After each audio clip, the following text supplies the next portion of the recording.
Section 12.1 and 12.2 is congruence through constructions. We had talked about earlier what congruent objects are. They're the same size and shape. And then similar objects are the same shape but not necessarily the same size. They could be the same size, but they don't have to be. So with those definitions in place, congruent objects are in fact similar, but similar objects do not have to be congruent. And we have this symbol that looks like a tilde for similarity, and you can see up in the top right-hand corner I've drawn the symbol for congruent that we have seen before. Equilateral triangles can create some very nice examples for us. So you can see 4 smaller triangles in here. All of them are marked with side length S. And because they all have the same size and shape, that means that they are actually congruent to one another. And then each of those small triangles is also similar to the large triangle because while they don't have the same size, they do still have the same shape. A circle is a set of all points in a plane that are the same distance, that distance is called the radius, from a single point called the center. And it's important to realize that all the points that are inside of the circle are not a part of the actual circle. So it's not an actual like wheel or something like that. It's just the edge of the circle. And to do the construction of the circle, we can do that in the geometry pad that I had shown you before. And you can take the length of your segment that you're given on your paper. You can adjust your compass to be that same width, and then using your compass and swiveling your paper around, you can draw the circle. All right, so this is constructing a circle. The next thing we're going to construct is actually line segments themselves. So there's actually 3 ways that you could construct line segments, congruent segments. The first thing is you could trace them, and you've probably traced things before. As long as the paper that you're using on top is thin enough, you can lay it on top of something else and trace through it. So we could do that with segments. A second option is we could actually measure it, right? You take a ruler, you mark it out, it's 3.2 inches, and then you can actually trace, or not trace, but then replicate it that because you have the length of it. The third way to do this is with a straight edge and a compass, and that's actually what we're going to do is the straight edge compass way. So if you will take the same segment that we had for our circle, we're going to use that same length of segment. So if you've moved your compass since then, readjust your compass. If you haven't, then it's already adjusted. And we're going to create a congruent segment to that using geometry pad. All right, so we've constructed now a circle and we've constructed congruent segments. So we're going to pause on the constructing mode for just a moment and talk about triangles specifically. Congruent triangles, so when 2 figures are congruent, it is possible to fit them one inside of the other. We saw that happen when we had the picture of the equilateral triangle a few slides back. There was the little triangles inside of the larger similar triangle. And in doing so, all of the corresponding parts are congruent. So what it would mean if we actually took 2 congruent objects, like let's say we took 2 of the little triangles inside that triangle from a few slides back. If I were to match them up appropriately, or like lay one on top of the other one, it would completely cover it up with no extra left over on the edges, right? There would be this sort of a correspondence where one angle went to exactly one angle in the other triangle, and one side went to exactly one side, and they'd be all of them the same length and the same angle measure from the other triangle. One of the phrases that we will hear used a lot when we're talking about congruent triangles is corresponding parts of congruent triangles are congruent. And we're going to use that as we justify some of our arguments later on. But I don't want to write down corresponding parts of congruent triangles are congruent whenever I want to use it. And so the notation you'll see used a lot is CPCTC. It's just an acronym, right? So that we can write it down without having to write it all the way out. Another important feature, and this is super important, and I'll show you an example here in a minute. When we name congruent figures, like when we say this triangle is congruent to this triangle, we need to be very careful that we go in the same order around the triangle. That is, that if I put A first, that it really corresponds to angle C on this other graph, okay, the other shape. So if you change the order up, that actually creates things that most of the times are not congruent statements. So the order matters to keep the parts that are corresponding to one another. There are, I think there's 5 by the time we're all said and done, congruence theorems that we're going to talk about. So the first three are on this page of your notes, and we'll start right here with this particular slide. So if you had the very first printout of my notes and that's all you printed off, you probably don't have 2 pictures of triangles on it. Okay, that's something that I added because I realized that was silly that I only had 1. All right, so if you have all the sides of one triangle and they're congruent to corresponding sides of another triangle, then the 2 triangles are congruent. So this is called the side-side-side congruence theorem. It can be proven. We're not going to do too much of the proving right now. We're going to do a proof later. But the idea is that if we had them marked, it would look something like this. All 3 of the sides in one triangle correspond and are congruent to all 3 of the sides in the other triangle. And if we have that condition, then that's a sufficient condition for us to be able to say that the triangles are in fact congruent. Okay? So notice I don't know anything about the angles with this argument, but they are forced to be the right size. That's what this is saying. They are forced to be the right size if I have all the sides that are the same, if they match. This is side, side, side. We will show why this is true as well by construction with your compass here before too long as well. Side, angle, side, SAS. Let me make one comment first before we get too far into this. The order in which this is written is exactly the order that it makes sense in. There's a side, and then there's an angle, and then there's another side. So if you're going around the triangle, it has to be in that order for it to be this congruence theorem. Okay? Side, and then an angle, and then a side. The 2 sides and the included angle, that's why the word angle is written between side and side, are congruent to the corresponding parts of another triangle, then the 2 triangles are congruent.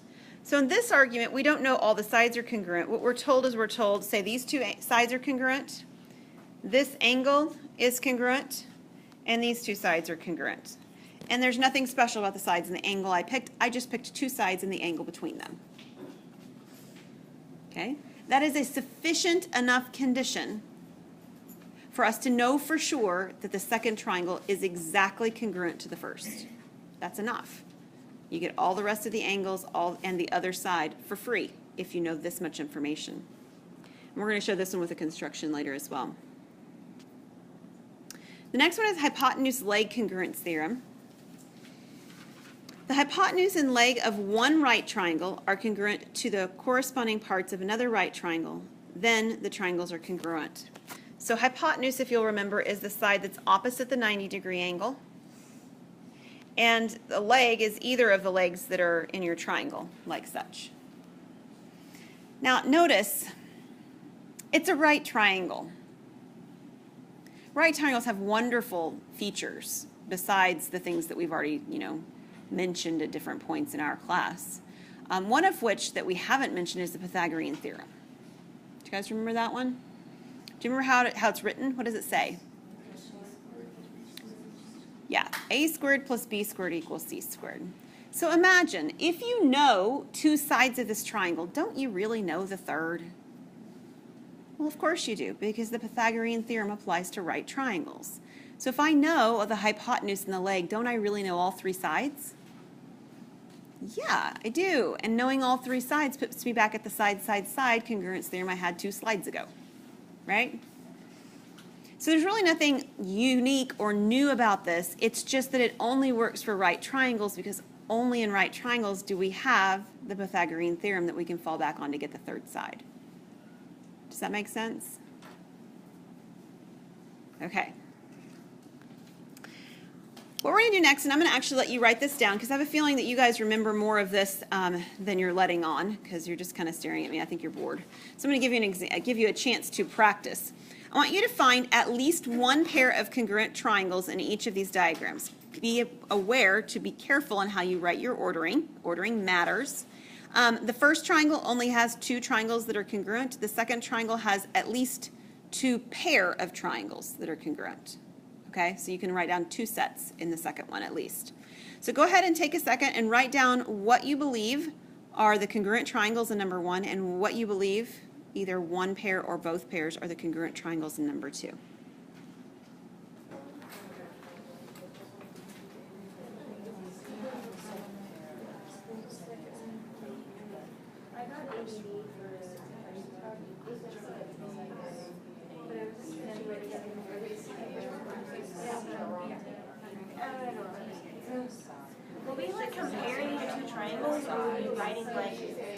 comparing within the triangle. So you've got example 1, and there's a pair of congruent triangles, and in example 2, there's 2 pairs of congruent triangles.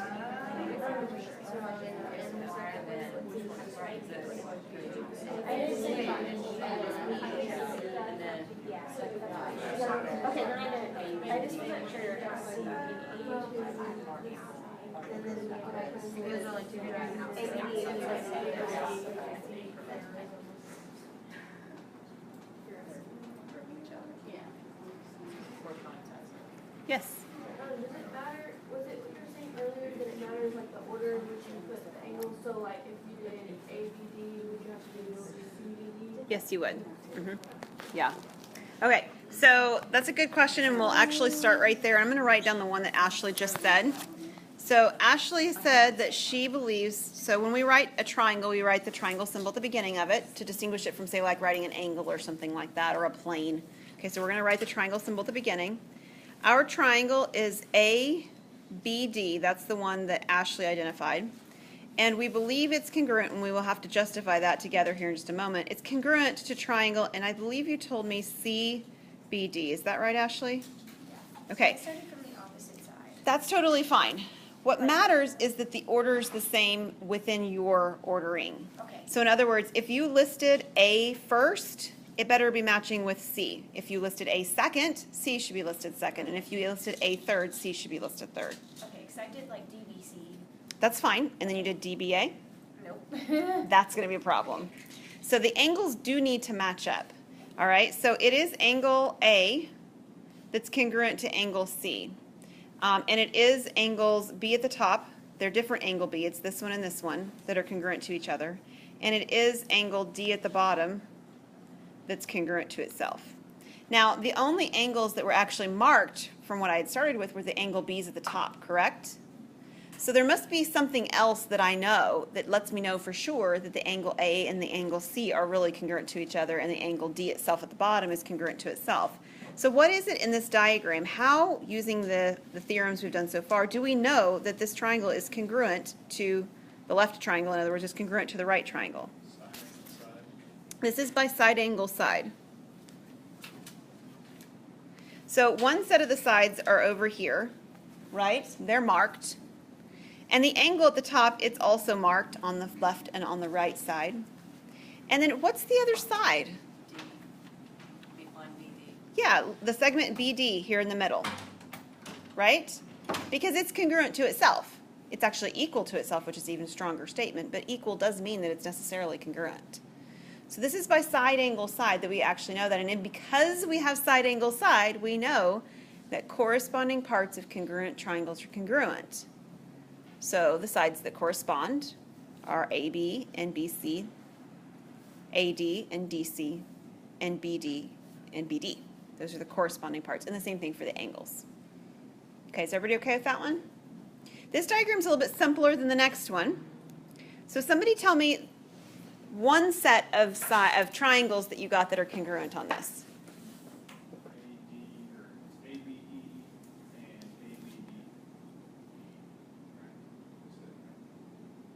Can I do ABD first? And what would the other one be? I did CBE. Yeah. CBE. Okay. There is another congruence there, Brennan. I don't think you had it quite in the right sequencing. Okay, what's the other one? Just we'll go back and justify it in a minute. What's the other one? The other pairing? ABE and CBD. Yes, that's correct. These are the two sets of triangles that are congruent to each other. The first one's easier to see, so I definitely want to start there for us, okay? So I'm going to outline them because they don't happen to overlap or anything, so they're fairly easy to do that with. So the first triangle that we referenced is this one, and the second triangle we referenced is this one. And why do we know that those are congruent? Side, side, side. They're marked, right? Flat out marked. So it's like given information if you remember geometry from high school. That information is given. All right, so that was the first picture. My second picture says that I'm going to take this triangle, which I'll mark in blue, and I'm going to mark the other triangle this one in green. Just left the screen. Okay, so the blue triangle on the left is the ABE. The green triangle on the right is the CBD. The order does matter. How are we going to be able to show that these are congruent? Still the side. It's still side, side, side. Is it really shown, though, that it's side, side, side with the markings precisely? No. Not exactly. We'd have to work a little bit to get them right. So, for instance, if we said that this length right here at the bottom was, say, X, then this one would also be X, and then this piece in the middle would be something different, potentially Y, and so one of them would be XY, and the other one would be YX. Okay? Couldn't you tell by the outside? X plus Y and Y though? plus X. Like the outside and then like the bottom? The outside, Like the outside, like angle A, or like line AB and like angle, or line BC. uh-huh. Like, and then the bottom, like whatever, AE, and then like DC. The problem, Morgan, is that AD is marked as congruent to CE, but it's not actually marked that the DE is. Okay. Like, it is because it's congruent to itself. It's just that if we were, like, writing out something that justified it, we'd have to work a little bit harder. We wouldn't just be able to say side, side, side, they're all marked. We'd have to put a little bit of language in there about why we really know that those two bottom pieces really are the same. That's the only difference. But they're definitely side, side, side, right? There's no concern for us in that fact that that's true. It's just a little bit more work to go through proving. I'm going to just put, but it's harder. So how would you like justify that though? Well, that's what I was doing with the X's and the Y's. Okay. At least that's one way I thought about doing it as I was explaining it.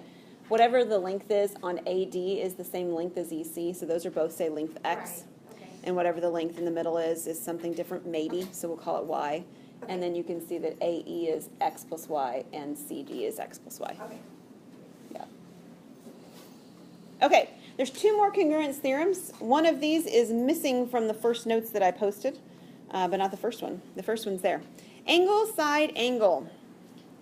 The angle, side, angle congruence says the following. Again, as it's written, the side is occurring between the angles, right? Angle and then side and then angle. If two angles and the included side of one triangle are congruent to the corresponding parts of another triangle, then the triangles are congruent. So two angles, pick your favorite angles. We'll pick the one on the left and the one on the top.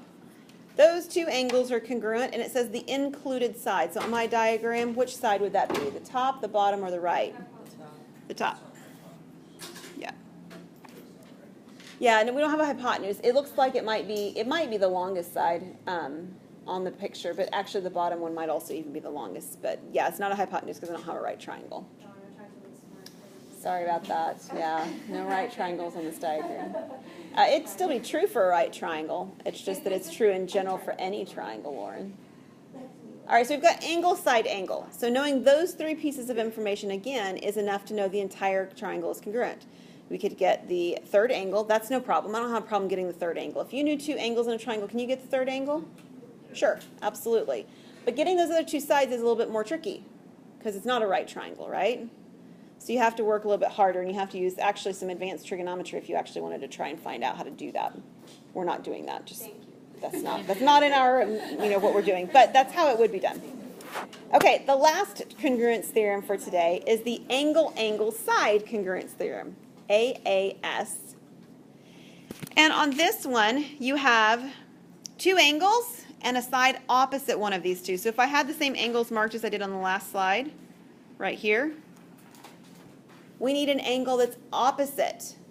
That is, it's not included between those two. So what are my options? What do you have, Catherine? The far right side. The far right side. It could be this one that we know, or it could be the bottom one that we know that are congruent to each other, right? Again, I don't have any problem getting that third angle. That's fine. We've got two angles in a triangle. We can find the third. But the other two sides are trickier to work with. And yet, it's still enough to know that they're really going to be congruent to one another. Now, you might start to feel like that three pieces of information in any triangle is enough. And two pieces, honestly, if you have a right triangle, because you get the right angle for free. But three pieces in general is not enough. They have to be one of the sets of 3 pieces of information that I've shown you. And there's 4 of those we've had. There are 2 that do not work. The first one is angle, angle, angle. And the second one is side, side, angle. And the first diagram is pretty easy to see. Angles B and G are congruent. Angles A and E are congruent. They're color coordinated. And angles C and F are congruent, right? But they're not congruent triangles. What's wrong? They're similar, their sides are not the same length. Yeah, the sides are not the same length. They are, in fact, similar. We had that definition earlier today. They are similar triangles, but they're not congruent. Congruent should mean that they have the same size and shape, and these don't have the same size. Same shape, though, because the angle measures.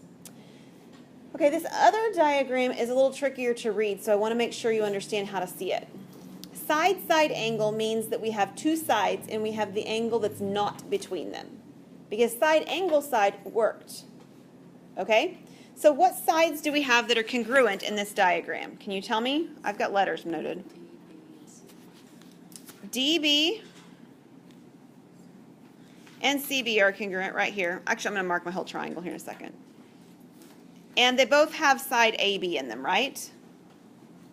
Everybody good with that? So this triangle here on the bottom is one of the 2 triangles where it has 2 sides that are the same, right? As this triangle that I'm about to draw here, I'll draw it in purple. This side is congruent to DB. This side down here is congruent to itself, AB. And this is the triangle formed on this one. Okay, so we're comparing the purple triangle and the green triangle. They have a side in common along the bottom, and they have congruent sides BD and BC. They also have a congruent angle. What angle do they have congruent?